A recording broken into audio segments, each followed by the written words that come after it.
नमस्कार मित्रों, पुनः हाजिर हैं आप ही के लोकप्रिय चैनल ओम एस्ट्रो वास्तु। आज एक खास बात बता रहे हैं। बहुत लोगों ने मुझसे पूछा है, कलाई में ये जो मौली बांधते हैं, जिसको हम कलावा बोलते हैं, क्यों बांधते हैं, क्या इसका कारण है, कोई वैज्ञानिक बात भी है या सिर्फ ऐसे ही हम फैशन में बांधने लगे हैं। मौली क्या होती है? एक सूती धागे की मौली होती है। लाल और पीला रंग ज़्यादातर इनमें होता है। लाल एनर्जी का रंग, पीला जो है मांगलिक कार्यों के लिए। रेशमी मौली भी होती है, ये भी धारण कर सकते हैं। पूजा के समय, हवन के बाद, हवन से पहले कलावा मौली बांधने का नियम है। कथा शुरू करने से पहले भी सभी को टीका और मौली बांधी जाती है। क्या कारण है?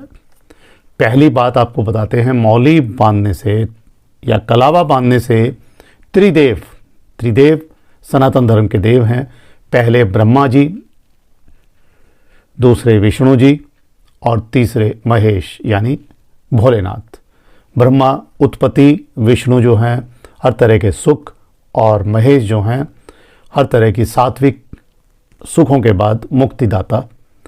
तीनों देवियां, लक्ष्मी धन की देवी, सरस्वती विद्या की देवी और दुर्गा माता एनर्जी की देवी, इनके आशीर्वाद मिलते हैं।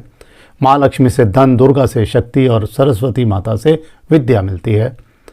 पॉजिटिव एनर्जी का संचार होता है ये पहनने से।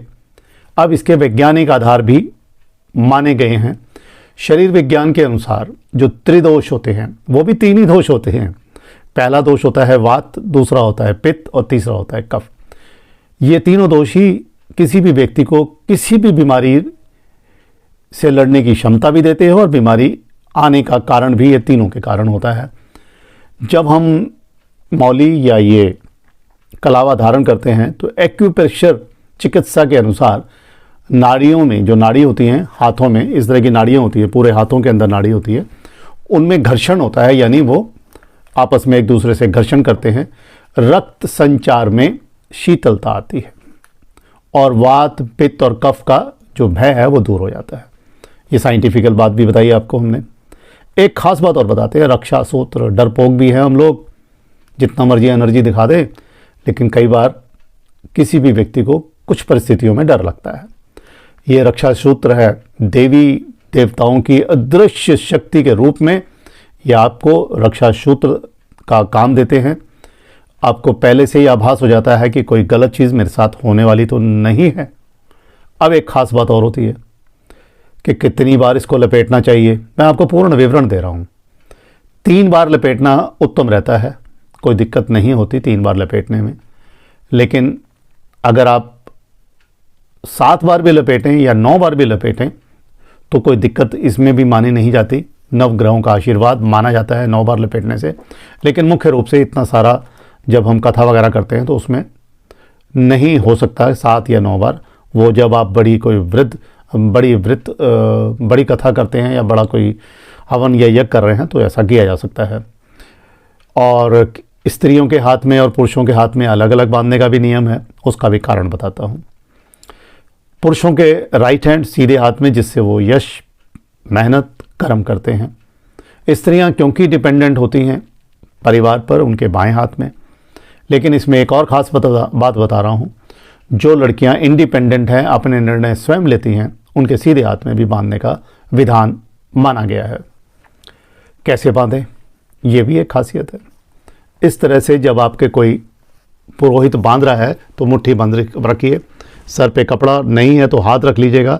ये बहुत ख़ास नियम बता रहा हूँ, तभी भगवान का ये आशीर्वाद मिलता है। रंग की बात और कर लेते हैं।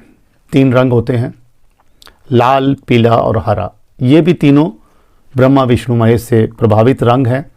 3 रंगों की मौली धारण की जा सकती है, लेकिन ज़्यादातर चलन में लाल और पीले की एनर्जी चाहिए हमको, सीधी बात है।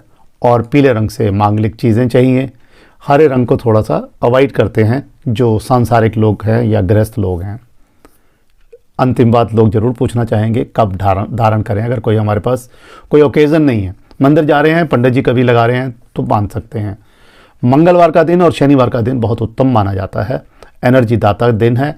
स्थिर राशियों का, स्थिर ग्रहों का देव ये दिन होता है और दक्षिण पश्चिम की दिशा का नेतृत्व करते हैं ये।